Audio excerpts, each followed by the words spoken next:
in the dark, I play my dreams. Permaculture flows like sweet streams. I'm the daddy with the know-how seed. Creating the world like it's meant to be. Permaculture, P-I-M-P, I'm the king. Wrapping up in everything. Bringing change, making it last. Join the permaculture. Welcome to episode 424 of the Permaculture Pimpcast, where PIMP stands for Permaculture is My Passion. The only Pimpcast on planet Earth where we discuss permaculture, preparedness, practical living, and lately prostitutes. Permaculture, P-I-M-P, with soulful rays. In the Pimpcast, where we find our place. Well, good to be here with y'all on this Monday. So glad we survived so far with all the nonsense going on in the world right now. This episode, as always, brought to you by the Sovereign Health Summit. That's going to be October 27th through the 31st in Harmony, North Carolina. Sorry, y'all, I'm kind of tossing over my own tongue here. In Harmony, North Carolina, TPC will get you 5% off. You can be there in person, and you also have the option to view it on the live stream. So we got options for both. And folks, I'm telling you, this thing's going to be off the hook. We got Barbara O'Neill coming out there, and we got a number of other backup dancers, and I think you're going to dig it. I mean, we put together a bunch of people here that are folks that many of you have not heard about, but people that have moved the needle in our lives in a big, big way. So we want to make sure we give them the stage as well. So TPC will get you 5% off. Also, Nessa's Hemp, N-E-S-A. If you want a link for it, we got one in the description box down below. That's going to be 10% off with promo code PERMA. Y'all, I use that stuff every single day. And I keep meaning to, I need to go back and listen to the episode that I did with her. I had to do it on Rumble because this platform, I mean, if there's anything of a medical nature, they're going to give you a strike first time out. So I got to be really cautious about that.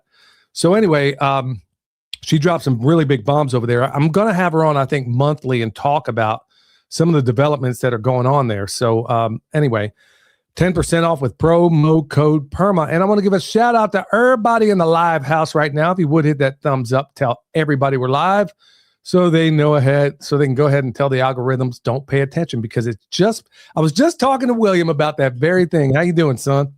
Pretty good. How are you, Dan?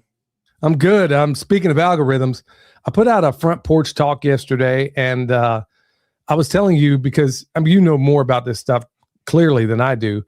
A front porch talk basically saying, why doesn't anybody seem to care about anything? And there's over 1,000 comments on there. So based on how that typically goes, son, how many views do you think I would have with 1,000 comments on there? I would say typically like around 50,000 views would be kind of normal. That's typically normal. What's it at now, Dad?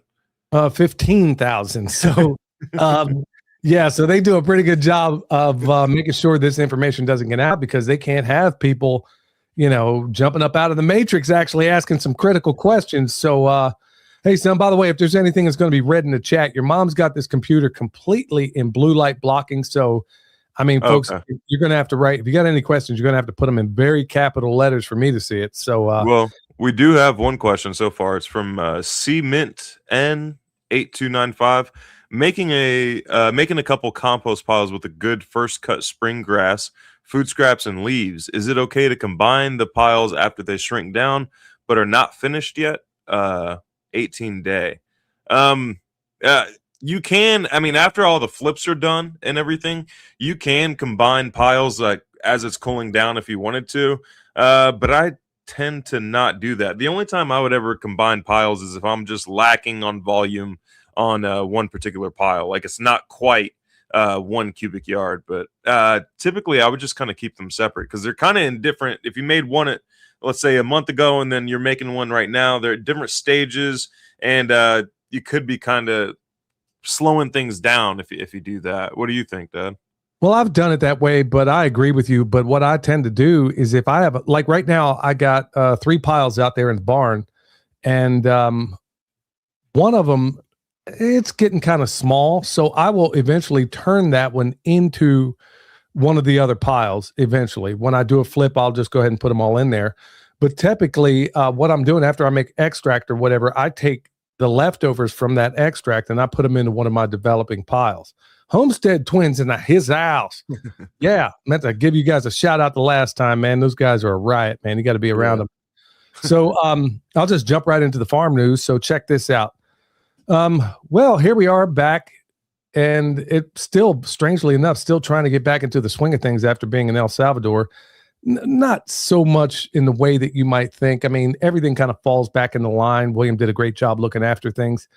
But man, I will tell you that our grass was greener long before anybody else around us, and it was greener before we even came back, I think.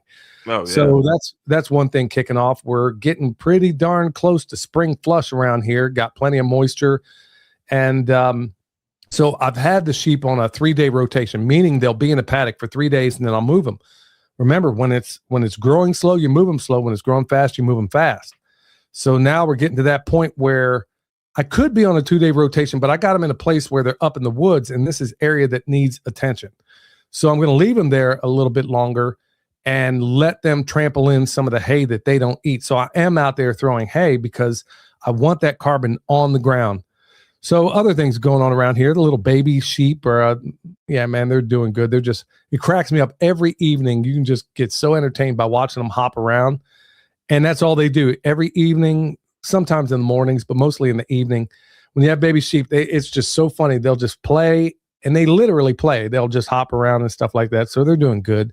We got one that I think damaged his foot somehow, and I'm still trying to figure out what exactly he might have done. But, Delta Mike Sierra Oscar, and I don't even know if I can say that word on here anymore. Delta Mike Sierra Oscar. If somebody knows what I'm talking about and wants to put that in the chat, that is something you definitely need to have on your homestead, not only for your animals, but you would be astonished at the healing capabilities that you get with stuff like that. So definitely check it out.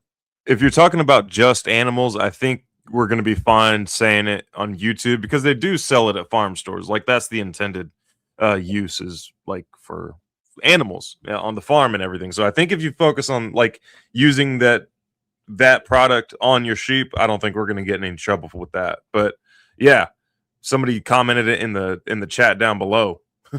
Delta Mike Sierra Oscar, if you're listening to the audio format. So anyway, that stuff, you want to have it around, folks. You will not believe the therapeutic. I mean, especially in these times where nobody wants to go to a doctor, and you may have, go to Mike Adams' website, and there's entire books over there that you can get for free on how to apply this stuff, how to use it in your own life. And believe me, that is, if I didn't see it with my own 2 eyes, I've seen things that I thought were nothing short of miraculous using that stuff. I mean, the sheep that I honestly thought I was going to have to put down, William, you saw it. I asked you if you wanted me to go get the rifle. Yeah, there were maggots growing all up in this sheep, not to try to gross anybody out, but y'all, I was thinking, okay, I said, look, we'll give it one more day. We put that stuff on there, and this sheep, there were no maggots, and it was jumping around the next day. So you want to get that not only for your animals, but for yourself. For those that have been blowing up the email, got good news for you. We got a lot of, I made a bunch of bone sauce. The weather conditions were right, so I was able to get that done. And also some comfrey. So we got both of those at the website, also the rice knives and everything else you might want. So yeah, everybody, if you want some, go check it out over there. Other things that I got going on here, and I got to remind you folks, I know we talked about compost a moment ago. That was one of the things I actually did today, is water my compost. Now, I do mine with soil saviors, even though it doesn't even need it. It did get a little bit drier than I would prefer. Just had so many irons in the fire that I let this one slip by me. So you don't be me, in that regard. So keep that stuff moist. Son, you want to explain the reasons why you don't want your compost to dry out? Well, yeah, if you let your compost dry out, you're basically letting the organisms dry out. These organisms are like in the high 90s% of water. So if your compost dries out, then you know that your organisms are going to be either already dried out or they're going to be struggling.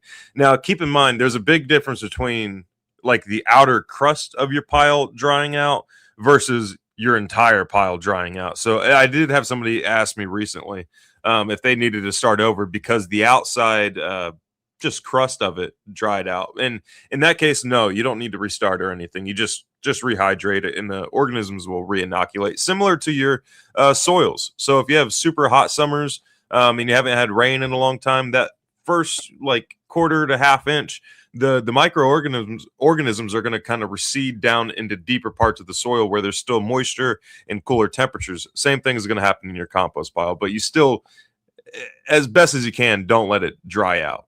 Yeah, definitely not. Because if they go in the spore, then all of a sudden it's going to be like, depending on the organism, it may take 21 days for this thing to be active all over again. So you don't want to find yourself in that position, especially when you're going to be needing a lot of compost this time of year. So other things, man, I'm struggling to figure out how to do this video, son. I came back with a bottle, one of these deuterium depleted water bottles, the one I was talking to Dr. Jack Cruz about. I filled that thing up with beach sand from El Salvador. And people are probably asking why. Well, I literally came back here, y'all. You want to know, like I've told people, one of the key ingredients in making your compost, if you can get it, especially the good stuff, is volcanic rock dust. Okay. And because it's paramagnetic, and it does, in fact, science really doesn't fully know why it is so effective in electroculture and also in just a regular compost pile. Nobody really knows why. They just know that whenever the higher paramagnetic it is, I can never say that word right, the better your organisms are going to love it. Well, anyway, son, I came back here and I did that little experiment that Jack Cruz talked about, where you take a magnet, you put down some of your regular soil, and then you put a magnet on it, and then take some of this sand, that most people think has absolutely nothing in it, which you and I know is not the case. You take this sand, and I put a magnet over it, and I'm like, good night, man. It's all over this magnet. It's just absolutely pulling it all up. And so I'm trying to think about how, and people wonder why things do so much better in volcanic soil. Well, folks, that's a lot of your answer right there, but I'm trying to figure out I might have to break that down into a short, but I'm trying to figure out a way to make this a pretty good instructional video in explaining that this is why you want volcanic rock dust in your pile, because all of your organisms are absolutely going to love it. You got any ideas on that one, son? As far as the magnetism, all that type of stuff, I don't fully understand it, but if we look at everything that we know about electromagnetism and all that type of stuff, it's pretty extensive. Not me personally, but just humans in general. It's pretty extensive.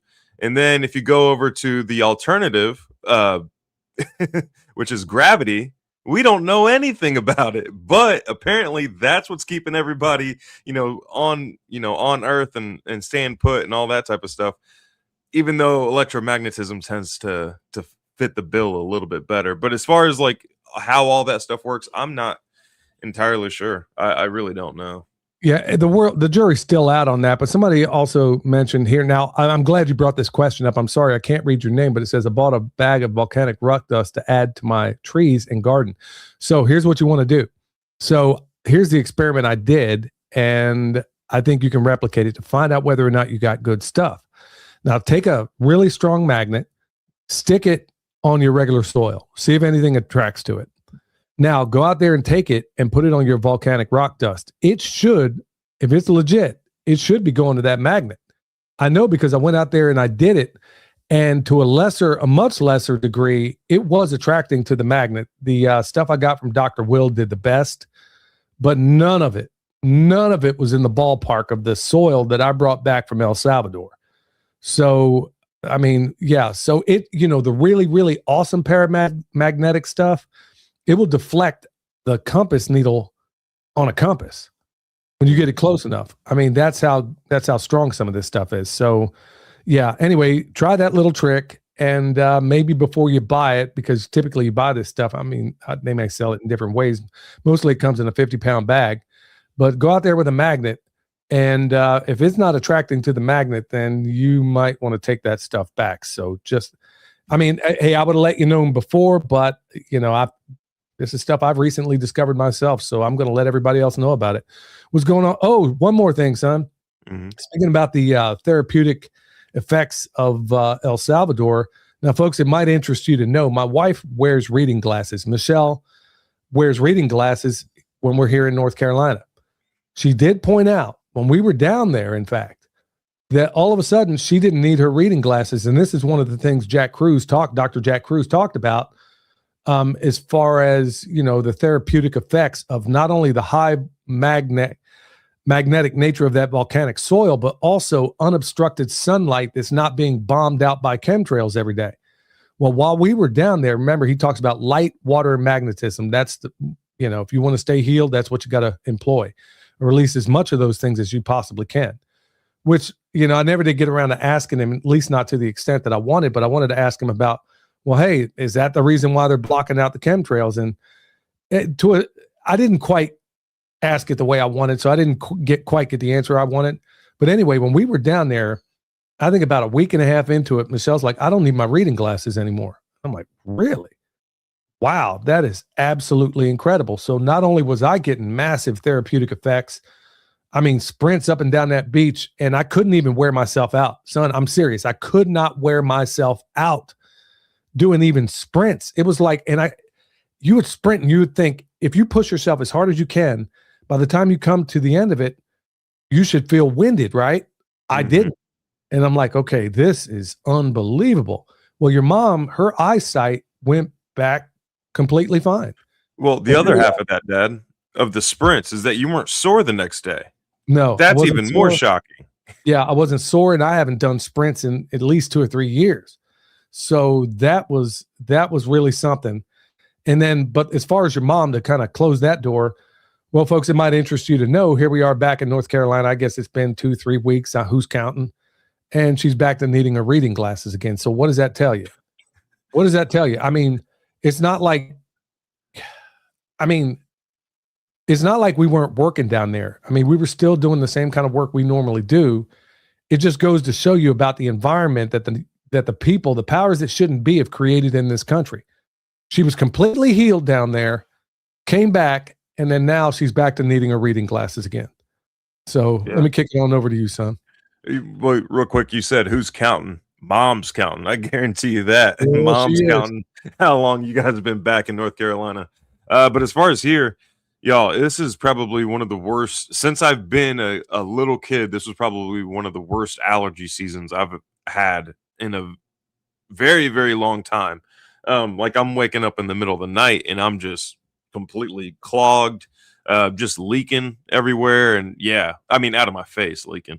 And so if you see me having to mute real quick, or if I start sneezing or anything like that, I'll do my best to hit the mute button.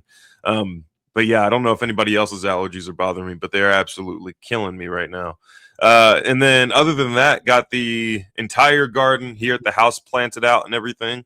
So we've got like a plethora of tomatoes, and I'm just trying to grow as much food as we possibly can in the space that we have, and even in places that we like, spaces that we don't have.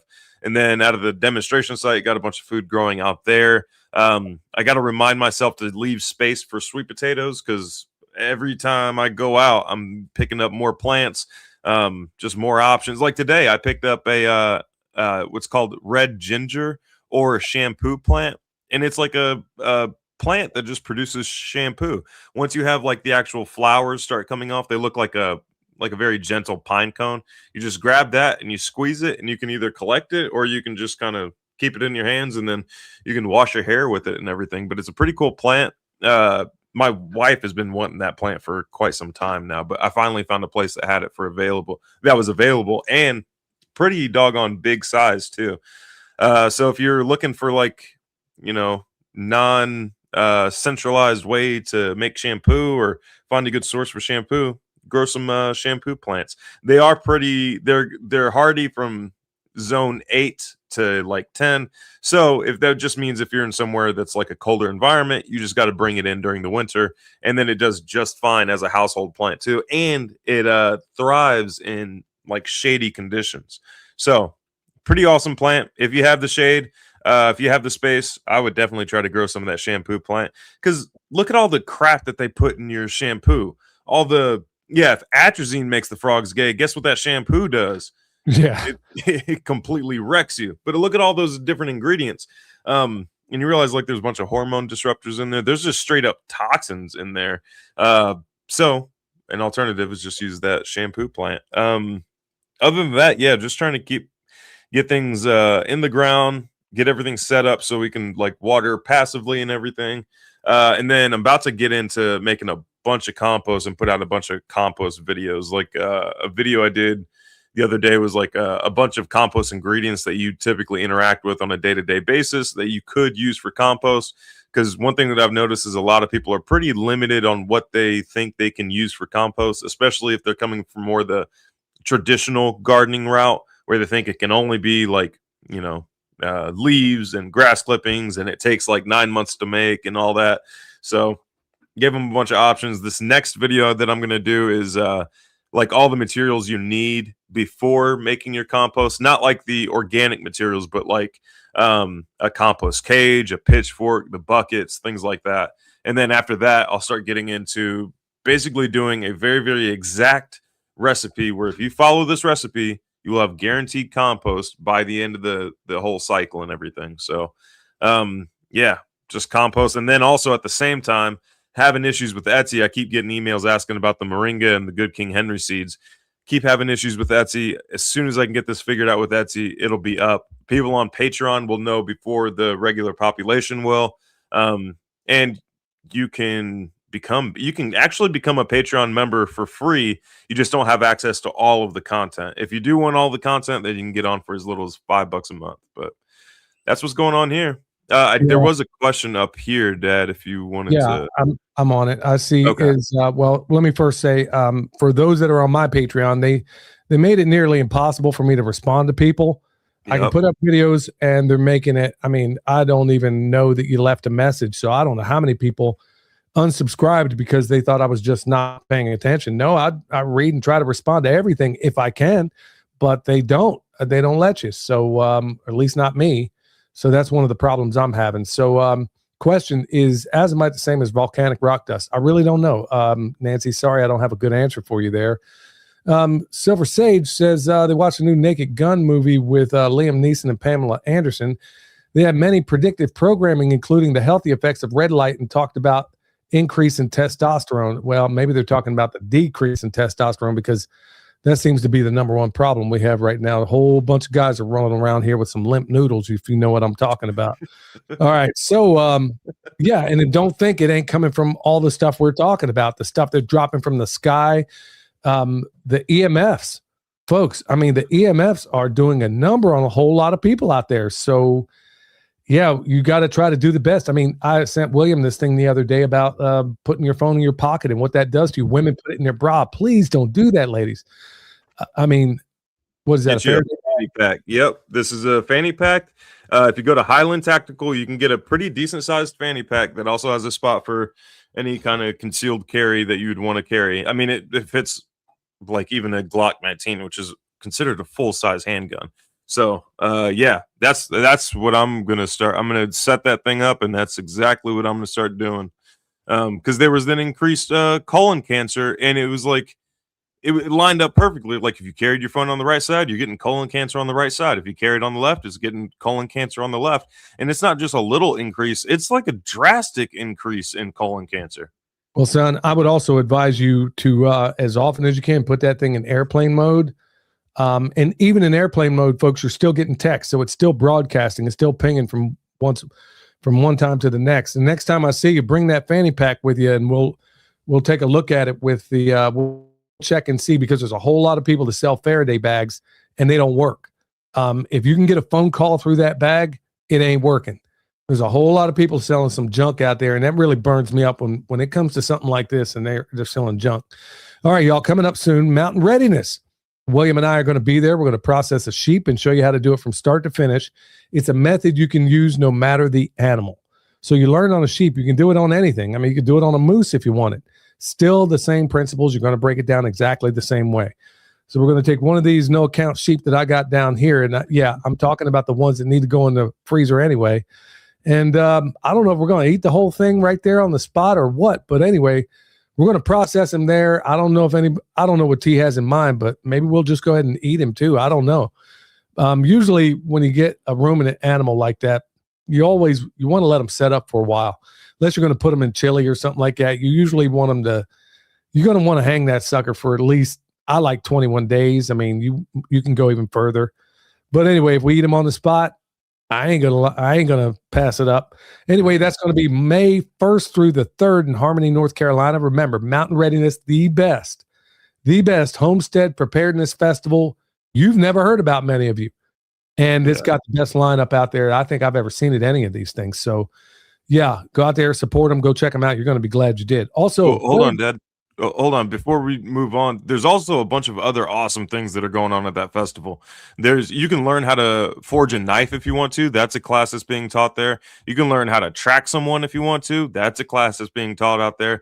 And then afterwards, there's still events going on after the festival. There's a thing called Troy's Gate, where you carry your concealed weapon and you go through like this testing process to see how you actually respond in those scenarios. And it's as close as you can get to the real deal. And then there's AR-15 for women. So it's taught by a dude, but it's all women's course, because let's be honest, a lot of guys can be jerks when it comes to guns, or just give bad information, because it's the manly thing to just inherently know how to operate weapons and everything.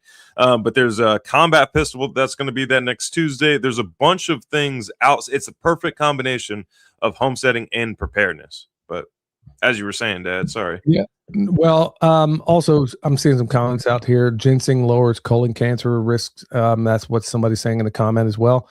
Yeah, I would suggest going to check out Jack Cruz as well. You'd be shocked what sunlight does for you, and then you'll know why they're blocking this stuff out, especially the morning sun, what that does for you. And folks, there is a reason why, I mean, for crying out loud, why they're blocking this thing out. And they don't want you to see it in the morning, especially. Anyway, Wave Watch, Billy 100, get $100 off. William's holding his up right now. Got mine downstairs. Believe me, I don't leave this house. I don't ever go to town without that thing. I kid you not. With all the weirdos and stuff running around these days, y'all, I need all the patience I can get. And believe me, I put that thing on the love setting. So it kind of helps to kind of enhance what I should already have there. But it can be a risk sometimes when you're in a town and you're surrounded by a bunch of hoople-headed Marchies. So I got to do what I can. Anyway, Billy 100 will get you $100 off of that. And then Soil Saviors, y'all, I talked about it earlier. Got a link for it down below. If you're not out there making your own compost or don't know how, or you want to add a little more oomph to it, because Dr. Will also puts volcanic rock dust in there and a lot of extremophiles, it's only going to enhance your compost anyway. And folks, we got to be thinking about that stuff, especially in light of what's going on in the world. All right, so let's get into the good news here. All right, here's one that's a little bit off the beaten path. So Barry Manilow announces his first studio album in almost 15 years. Yeah, you heard me right, folks. Why on earth would I talk about Barry Manilow? I mean, first of all, you look at modern pictures of this guy, and I thought it was a puppet. I mean, I'm like, is this like one of those wax portraits of somebody? I mean, the guy's definitely been under the knife a number of times, but honestly, I've always admired Barry Manilow. I know everybody thinks I'm joking, but I'm dead serious. I've always admired him because the guy had, at best, he was a great songwriter, no doubt about that. Yeah, he could have made a living doing that. But he was, the most unlikely person that would ever become a star. So it goes to show you that even if you're Barry Manilow, man, or somebody like him, or you think, I don't have the looks, I don't have this, I don't have that. Well, clearly, look, I'll just give it full disclosure. Whenever they do that Dirty Santa game, I had this Barry Manilow's greatest hits that I'd give to somebody under that Dirty Santa thing. And somehow that thing just boomeranged right back to me all those years I was playing that game. But anyway, some people think he's a laughing stock. I thought he had some good talent. In terms of a songwriter, not necessarily a singer, but it just goes to show you, hey man, somebody like him can make it. Everybody else has a chance as well. So I know that was a little bit off the beaten path, but when I saw that, I was like, yeah, you know what? Good for him, man. Like I said, he looks like he just came out of that Madame Tussauds wax museum, but hey man, just keep on rocking on. Anyway, here's the next good news story, but I'm going to throw a little caveat in it. So Trump walked back his comments about, being, that laying waste to the infrastructure of Iran in terms of their power distribution. As soon as Iran basically came out and said, all right, don't start no SH and there won't be no IT. Iran said, okay, you do that. We're going to make sure we wipe out everybody else's stuff. Folks, nobody's in the mainstream media is going to tell you this, and it might sound weird coming from a former soldier like me. Iran's already won this thing. They could drop a nuke on Tehran tomorrow, and it still ain't opening that strait. And if you look at what they initially said, now Trump's like, we're negotiating. Well, if you look at the Iranian news, which nobody ever does, they're saying, hold on, we ain't got no negotiators talking about nothing. I don't know what he's talking about. So 5 days, huh? He's going to put it off for 5 days. And now all of a sudden, the market was projected to tank. And then all of a sudden this morning, what happened? He put out that news and the markets, everything did well. Price of gas dropped. But here's what you didn't know, and here's what the prostitutes won't tell you. This is coming from former Navy SEAL Matt Bracken, super, uber, duper smart guy. He says 5 minutes before the president announced a halt to the attacks in Iran, someone placed a $1.5 billion bet on the stocks going up. And this was 5 minutes. Yeah, 5 minutes before he announced it. So it had to be somebody in that room before Trump walked out. Now, the only reason I'm saying this, the reason I'm saying is good news that, hey, we're not going to, because if he did what he said he was going to do and Iran did what they said they were going to do, folks, we're talking Mad Max all through the Middle East, and it would catch up with, and not to mention Europe as well, probably to a certain extent Africa, and then later on we'd be hitting it too. I mean, if they did what they said they were going to do, well, it's not happening, but I did see news reports not long before coming on saying that Israel said they gave the middle finger to Trump and said, okay, we're going to go ahead and start blasting Iranian stuff. So at this point, it's too early to know if those things are even legit. If anybody knows in the chat, please let me know. But it seems as if this thing has all the potential. But I did want to point that out, son, because check this out. Nobody's pointing out how much money the Trump family has made, and I'm talking about his kids, with every one of these every time he gets up to the mic, strangely before then, all of a sudden, people in his family, Barron Trump, I don't even know how many millions, maybe even billions that kid's made at this point. He just turned 20. So put his little Nephilim-looking butt on the first thing smoking over to Iran. Put him on there. Yeah, I tell you what, he'd probably be the first one hit because that dude is definitely a skyscraper. Maybe he's got that Nephilim gene in there. Anyway, all I know is every time you turn around before Trump makes some kind of announcement like that, everybody was expecting the market to tank. All of a sudden, back on top again. Now, whoever put that $1.5 billion in there is crapping in tall cotton, if you know what I'm talking about. But nobody's ever talking about this, and this keeps happening over and over and over again, and a lot of his kids are profiting. Look, folks, for all of you to say, oh, you're a Trump tart, look, I came down twice as bad on Obama and definitely that idiot we had in there before, Biden. I don't see a distinction between any of them. Son, you got anything to say about any of that? If anybody wants sort of like a kind of morbid entertainment, you can bet on all of this stuff using Couchy. There's this website called Couchy where you can bet on anything. It's not just sports games. It's not any of that. It's like you can bet on like real world events.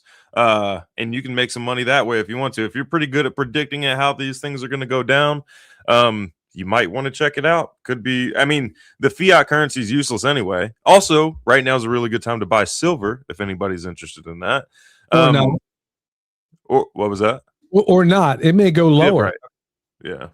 But yeah, if you want a morbid sense of entertainment, you can be just like the elites, and you can bet on these scenarios as well. Just do it over on Couchy. Yeah, there's a lot of awesome comments here in the chat. I won't be able to go to all of them, but I do want to point this one that Lynn pointed out. Said, husband always carried his phone in his shirt pocket, and he died of lung cancer.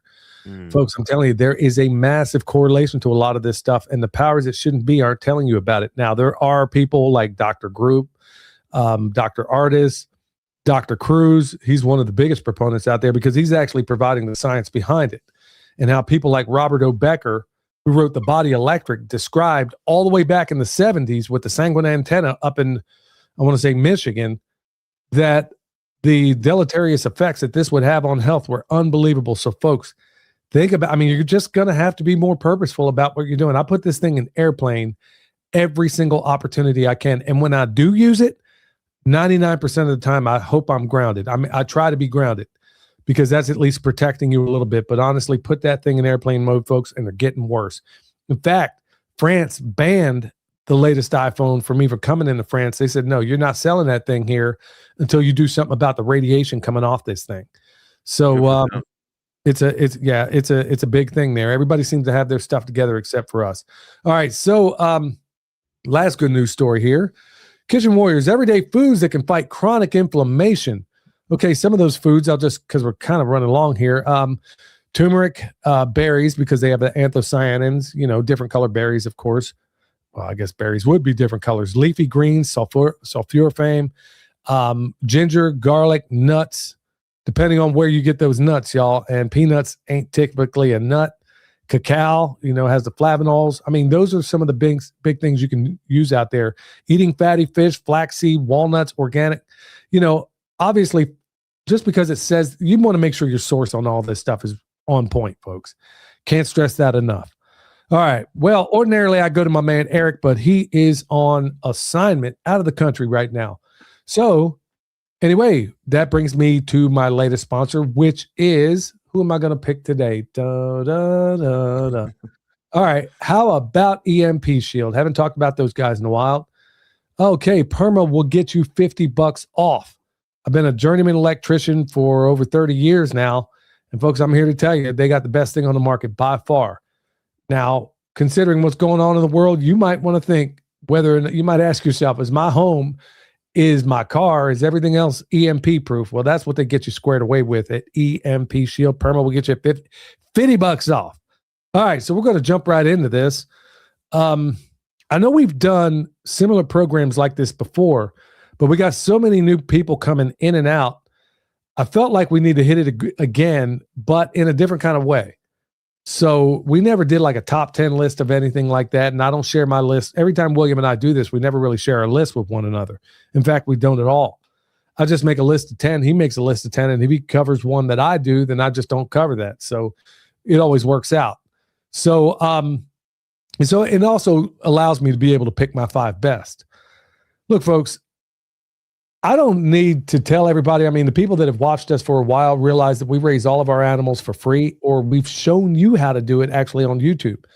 A lot of the newer people into this space, or the way the world was back then, is not the way it is right now. So we need to revisit these topics from time to time solely because, folks, we are on a knife's edge in so many different ways. Folks were already having a hard enough time putting bread on the table. I had one comment today. Guy says, man, this is costing me $80 more a week of money I don't have. It was got to come from somewhere. And I remember years ago, back when I was an apprentice, I remember gas got up to $3 a gallon, and I was an apprentice electrician at the time. And I'm like, man, and I'm driving 2.5 hours one way just to get to work.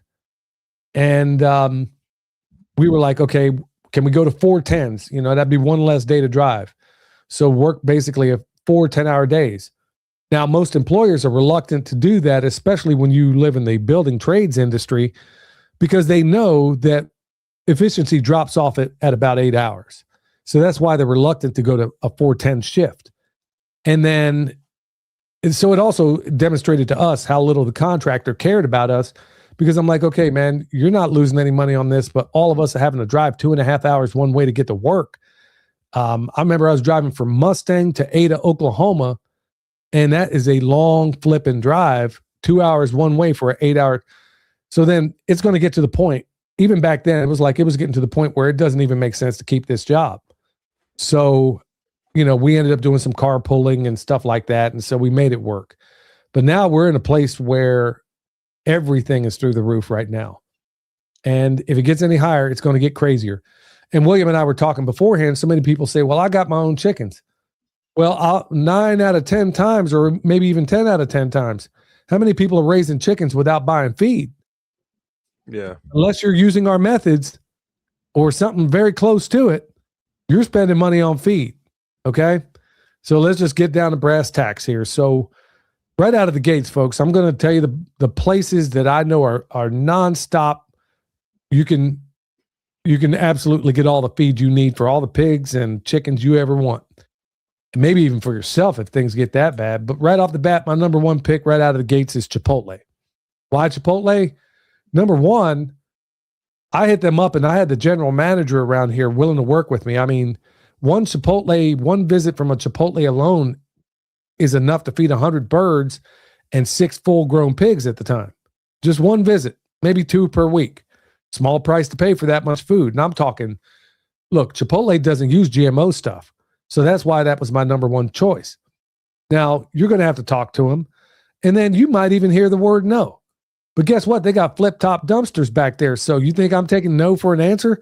What are you going to do? Take me to jail because I got food out of your dumpster? Folks, you would not believe the amount of food I would get in one. I would fill up the entire back of my truck. And at the time, it was enough to feed all the meat birds and all the pigs that we had for a solid week. And that was maybe once or twice a week that I would go there. So Chipotle right out of the gates, y'all, like I said, it's non-GMO. There's so many beans and rice in there. It's better than the food you're going to give them. And chickens will eat it too. In fact, it was where William figured out that we can get birds out earlier if we feed them rice because it looks like maggots and they're hardwired to eat maggots. So that's how we were able to get the birds. That was his discovery. So anyway, son, that was my number one. Go ahead.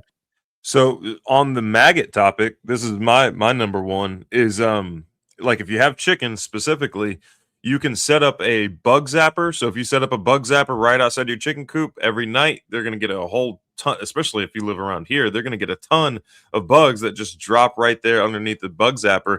But on top of that, you can also do things like black soldier fly larvae or even just straight up maggots. And it's super simple. Black soldier fly larvae, if you live here, you're going to have to, they're seasonal because they can't overwinter here. But if you're in warmer climates, you have black soldier flies all year long. But one thing that we do always have are flies and maggots. So you can do essentially the same thing with the maggots. They're just going to be a little bit smaller. But there's a bunch of videos on how you can set up your black soldier fly larvae farm. What we did at Jeff Lawton's farm was basically had like a 2-liter, put some like chicken organs that we weren't going to eat in there, just let it decompose, the flies find it, and then they lay eggs, and then they hatch out, and then they just drop right in there with the chickens, and the chickens are just kind of waiting around, like around the bottle, just waiting for maggots to come out, or in that case, black soldier fly larvae to pop out. But that's a fantastic food source, high protein food source for your chickens. So you can use bug zappers or grow your own maggots / black soldier fly larvae if you want to. On to you, Dad. Yeah, real quick on these questions. We planted moringa this week from seed. We're going to buy Williams moringa seeds. I don't have it set up right now. There's some issues with Etsy and them working with my bank that we're trying to get sorted out and figured out. But that's the holdup right now is Etsy and my bank. But it'll be on Etsy, and I'll be sure to let everybody know once they're available. But thank you. Rodney asked a question that I'm glad you brought it up, Rodney. He says, when gathering free food, what are the hours we're talking about? Okay.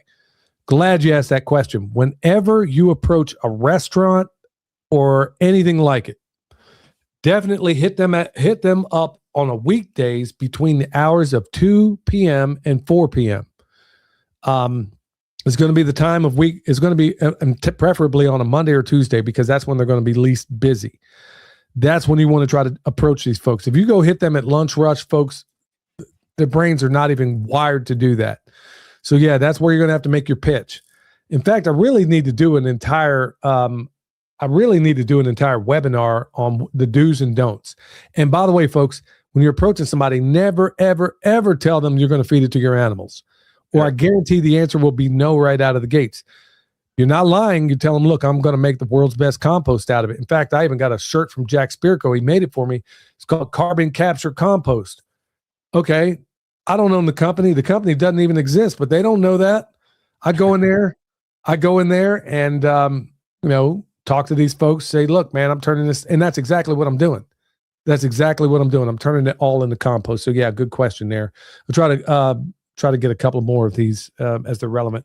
All right. So the next one I'm going to pick here is, and this is in no particular order. It's not like a top 10 list. Bakeries and donut shops. I'm saying donut shops, bakeries, first of all, if it's a mom and pop. Well, let me back up. Even if it ain't a mom and pop, folks, do you have any idea how much bread they throw away at places like Panera Bread? Do you have any idea how much? And yeah, you may have to jump in the dumpster. And there's been more than once I've had to crawl over crackheads over there with needles all over the place on the outside of the dumpster sleeping. I mean, I kid you not.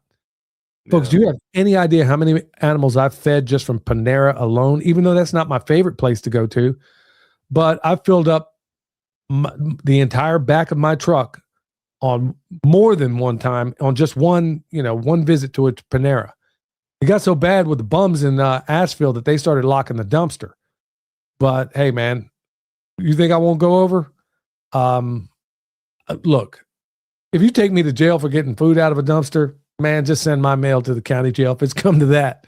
But anyway, it's not just Panera, but you're going to find out that in a lot of these mom and pops places, if you can make them silent partners, you're going to have a yes a whole lot more often.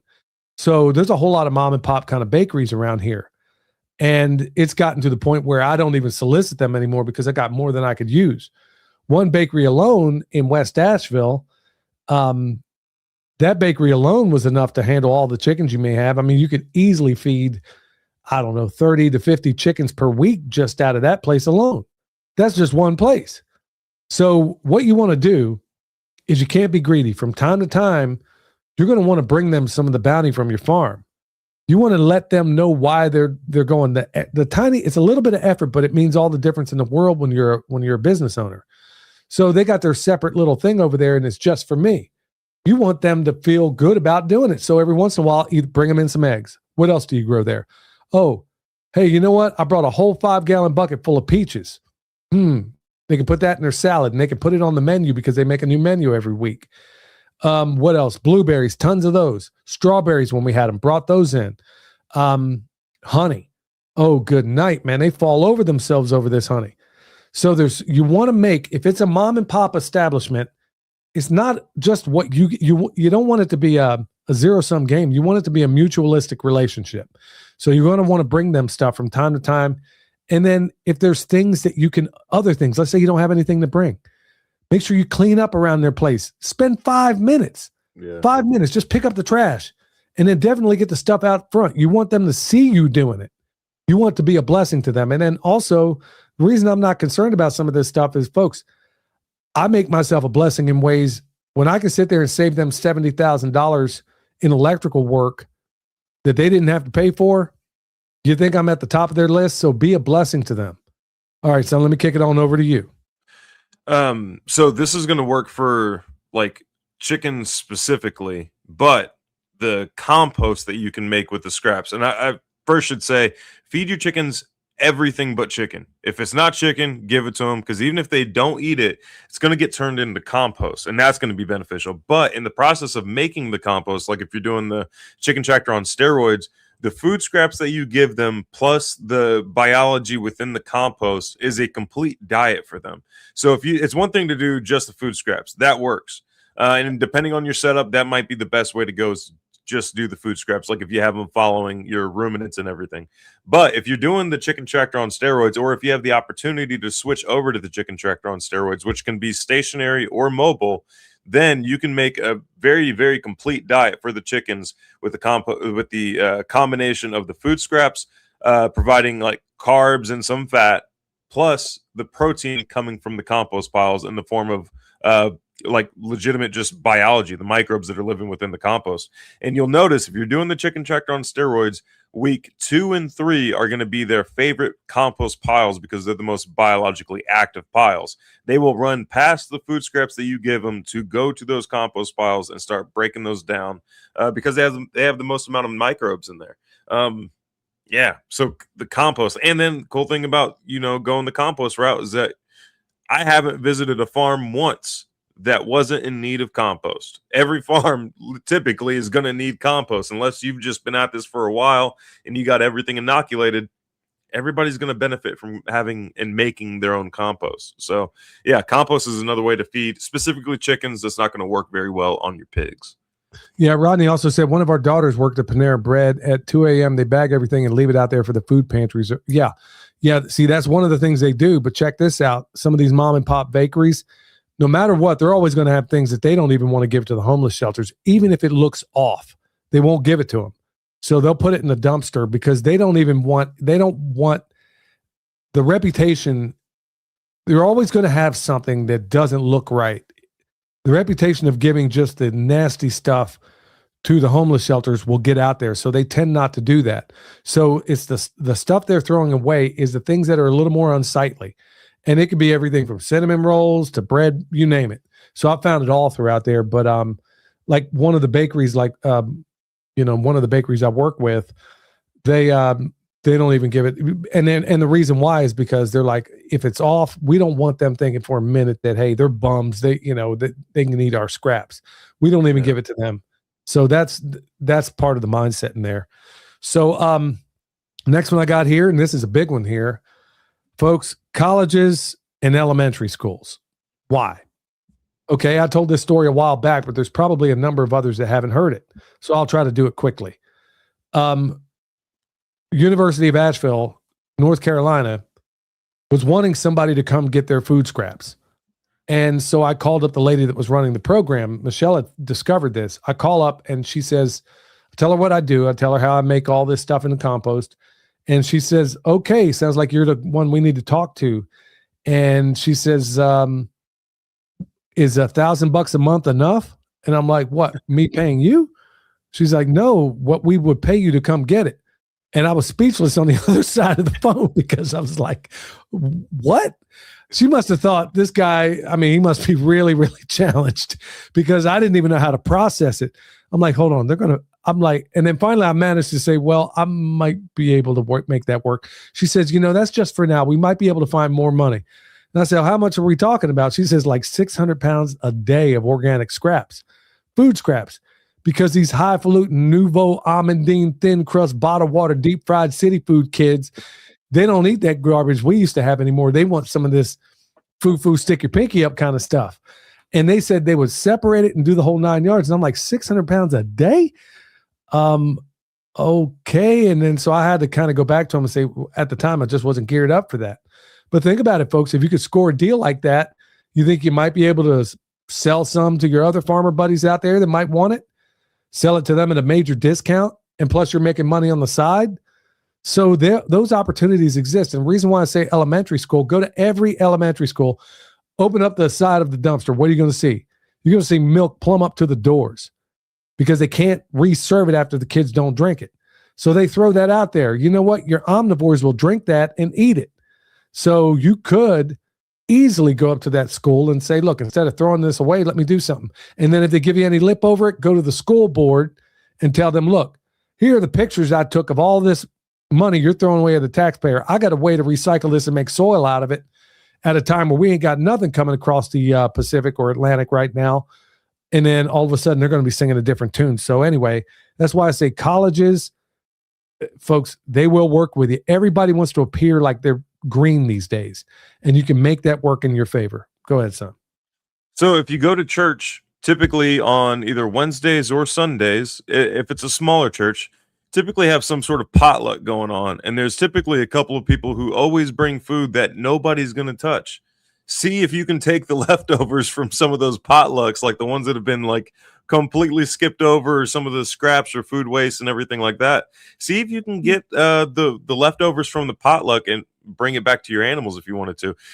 Typically, I would say like most potlucks that I've been to, there's always like more food other than like a handful of times, unless this one doctor's wife in Texas is setting up the potluck. There's going to be more food than was necessary to feed everybody. See if you can get and that's going to happen every week, typically on some of these smaller churches. That's a weekly potluck of food scraps that you can go and get, and or you can just bring home with you if at all possible. And then be open and honest to everybody. Be like, hey, since it's a church and it's not like some organization that could potentially get sued or anything like that, tell the church members and stuff, say, hey, whatever food scraps from this potluck, if you guys don't want it, let me know. Don't throw it away, and I'll take it home and feed my chickens and whatever other animals. And then in exchange, you could share some of what you're producing with the other church members if you want to. But every church potluck I've ever been to, there's been a ton of leftover food afterwards, just because some of these people cook in bulk. Yeah, that's a good one there. Here's another one that could go very much hand in hand there, and I'm talking about discount grocery stores. Okay, for two reasons. Number one, they're the last user of that product. The only reason it's there in the first place is because one of your top of the line grocery stores couldn't take it. So from there, it goes in the dumpster. Same thing for a lot of homeless shelters and stuff like that. It's going in the dumpster. Both of those places are jackpots in a big, big way, especially when a lot of the homeless shelters, I kid you not, folks, there are people at homeless shelters in Asheville that eat better than everybody else around them. Because some of these highfalutin restaurants around here, I mean, that's where they're sending over this stuff. I mean, these guys are eating like kings and queens in these places. Don't let anybody fool you. But these discount grocery stores, the second reason is, number one, they're the end user. Number two, they never have compacting dumpsters. Ask me how I know, folks. I've been doing this a long time. You will naturally, somebody's going to say, well, why not just go to Walmart? Well, because they use compactors and they all get loaded from the inside. A lot of your bigger grocery stores are going to do that the same exact way. But if you have a lot of these discount grocery stores, they still got the old-fashioned dumpsters. And so they may not give it to you. Now, they do have a law in North Carolina that you can feed pork. You got to go through it, but the state can come on your property at any time. Homie ain't playing that. You ain't just walking up in here, government official or not. So I'm not going to sign a Faustian bargain for you to be able to just roll up on my place anytime you feel like it. So I'm not going to make that deal. I'll go to one of these secondhand places and ask them straight up. And as soon as they tell me, no, you can't do it, I'm going to go right back around and hit the dumpster anyway. You think I care? And a lot of times you ain't even got to jump in. Folks, you can get everything you need just reaching through the door, and you'll get stuff that you could literally pull out and eat. I've done the videos. You can literally pull this stuff out and eat it right off the bat. There's really nothing to it. Go ahead, son. Well, on that note, I can't think of too many instances, unless you're trying to team up with a restaurant and they're going to be putting food off to the side. I wouldn't ask permission for these grocery stores or for these secondhand places. I would just wait till they catch me doing it and then explain to them what I'm doing, and never really phrase it in the form of a question. Just kind of let them know what's happening. Once you form it in the, as a question, then they have to give their opinion on it. And their opinion in this situation doesn't matter. Dumpster diving is perfectly legal. There was a Supreme Court case that I brought up a couple of episodes ago, talking about how it is deemed perfectly legal to do that. But I've always gotten people were always fascinated whenever I told them, hey, I'm not eating this myself, I'm actually turning it into compost. I've never had one person say, or be freaked out about it. They always thought it was cool, especially in places like Asheville. But the next one is, I know that this is a lot of people's hobbies and everything, going fishing. I mean, there's a lot of fish that people pull out of the lakes, the ocean, the rivers, whatever it may be. There's a lot of these fish that people just don't eat. So instead of maybe tossing that fish back in, if it meets the legal requirements and everything, maybe think about keeping it in using it for your fish. There was a time where my buddy came to town and we went fishing at a couple places in Texarkana, and the fish that we caught were kind of too small to really fool with for our consumption. But we filleted it and then we gave the carcasses over to the chickens, and I have never seen cleaner bones on a fish in my life. Those chickens completely stripped everything from that fish, and even got parts of the meats that were on the face of the fish and everything like that. But for those of you guys that have husbands or sons that love fishing, I mean, I don't know how many days a 80-pound catfish could feed chickens, but I imagine it's at least a few. And depending on where you are in the South, that's a pretty common fish to pull up. Maybe not 80 pounds, but there's a lot of catfish everywhere around here. So yeah, fishing. I think that's something a lot of people overlook, but you could fish for your chicken feed if you wanted to. Yeah, and a lot of people, when it comes to fish, like catfish, I mean, I know guys that will only eat the white part of that catfish. So all the dark meat, you could, I mean, if it lived, it can live again, like Jeff Lawton says, right through the butts of those chickens. Real quick, couple of questions. I have 10 chickens. Can I do the chicken tractor on steroids? Yes, you can. I would suggest checking out Eric Sider's YouTube channel where he did the scaled down version of that. So yes, you can absolutely do that. You'll hold on, Dad. On that note, you'll find it under if you look up the Urban Chicken Tractor on Steroids, that's specifically what he did, and that's what it's titled under, Urban Chicken Tractor on Steroids. Yeah, so you can scale this thing down definitely. Silver Sage, see, this is exactly what I'm hoping. It's less important about what we say than for what it makes you think or do. In Arizona, we have Market on the Move, which is a bulk vegetable place for around 10 to 12 bucks for 60 pounds. They told me I can get a tractor trailer full of vegetables for free for my animals in their distribution center. That's exactly, see, once we start giving you some of these others, you ought to be thinking like, hey, man, I thought about this other place. I mean, you'll start finding them out of the woodwork. Folks, there are so many doggone places, so many. I mean, soup kitchens, you name it, especially a soup kitchen. It's got to go in the trash when it's all done. You can make them feel better about what they're doing if they don't have to throw away food. I mean, it breaks my heart that we throw any food away when we know we have vacuum cleaners for those things. And then here's going to be my last one here. And it's one I've never really talked about before, but think about farmers markets, folks. Especially where like we have an enormous amount of farmers markets in just the Asheville area. Every town seems to have one. Well, guess what? Nobody wants to take home anything they're going to, and this is where I talked about it before, when it's a mom and pop outfit, this is where you want to make them part of your, you want to give them part of the bounty. It doesn't have to be all the time, but let's say they got stuff that's mushy. They might want to have your phone number. Let's say they have stuff they just don't want to take back home, and they can't keep it around for next week. But if they know what you're doing and you've had a conversation with them and say, hey, you know what, man, my pigs can turn that into bacon, or my chickens can turn that into eggs or meat, whatever the case may be, you may have the best source in the world, and it's going to make them, maybe they have a compost pile and they don't want to work with you, but there's a whole lot of others that might. So think about those farmers markets, or think about those people that run a CSA, whatever the case may be. There are so many options out there, just like Silver Sage mentioned a moment ago. All you got to do is just put your thinking cap on. I mean, use Chat GPT or something. I mean, I used, son, it was funny because I said, I got my list here. Let me see what Chat GPT says. You know what? This is where human intelligence is far better, far, far better than any of this stuff out there, because I got real life working knowledge. I know what works, what doesn't. And they're telling you places on there. I don't recall what it was, but all the places on there, I'm like, nope. Ain't going to work with you. Ain't going to work with you. Dumpster's hidden. You don't have access. Everybody would love to go to a Whole Foods, but they got one of those dumpsters as well. And, breweries. Yeah, you can hit those guys up. So many different options out there, but let me kick the last one off to you, son. Downside about breweries is that so is everybody else. Everybody's hitting up breweries. There's a waiting list for breweries. And this is one that a lot of people I think kind of overlook, but it's and this reminds, I'll give you an example after I say it, but your neighborhood or your neighbors, hitting them up. There was a while back, it was in North Carolina. I was going to pick up, was it like 2 or 4 American guinea hogs, or were they American guinea hogs? Yeah. Or Cooney. Yeah, American guinea hogs. And I was looking at this dude's operation, and he lived in a cul-de-sac. And every house on this cul-de-sac had like a front yard, a little bit of a backyard, and then woods behind all the houses in the cul-de-sac.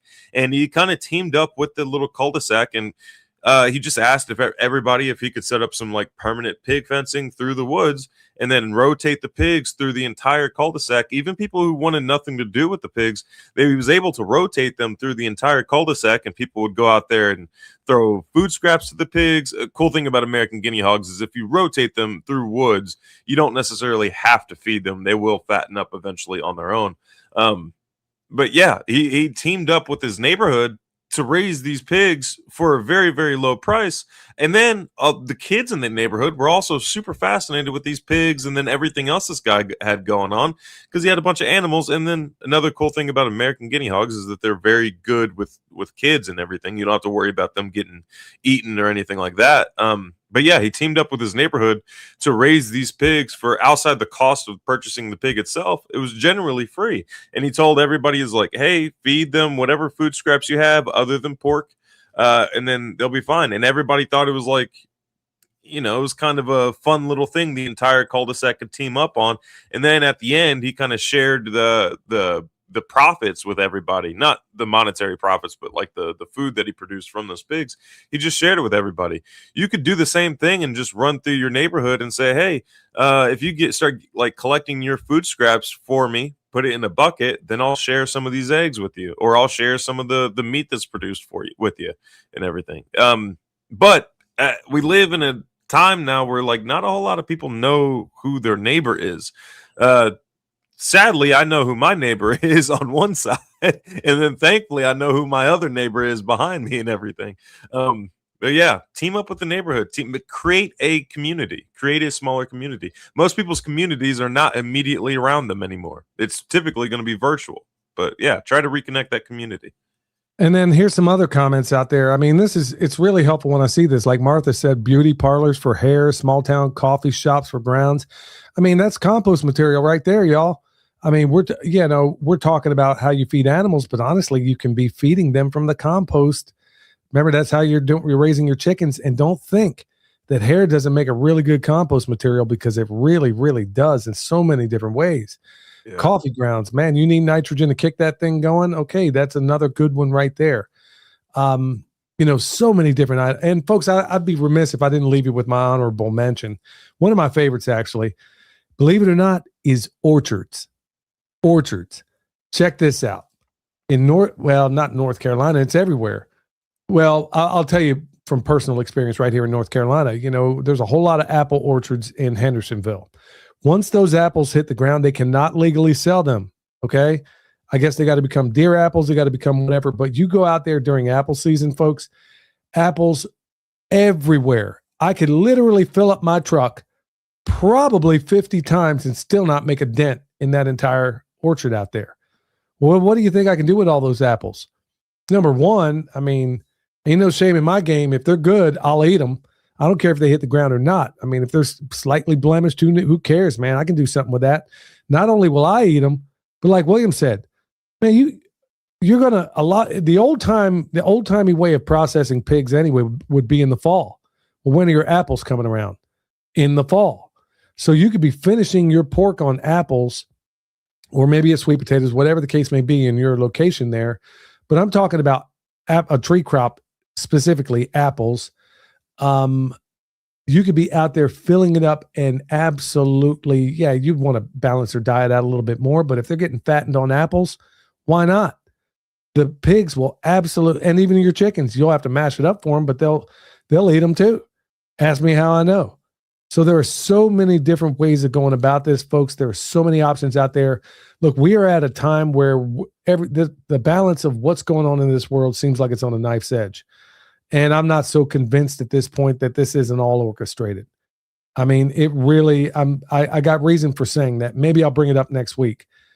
And in fact, I'm not even so sure that Iran isn't in on it, in the whole thing.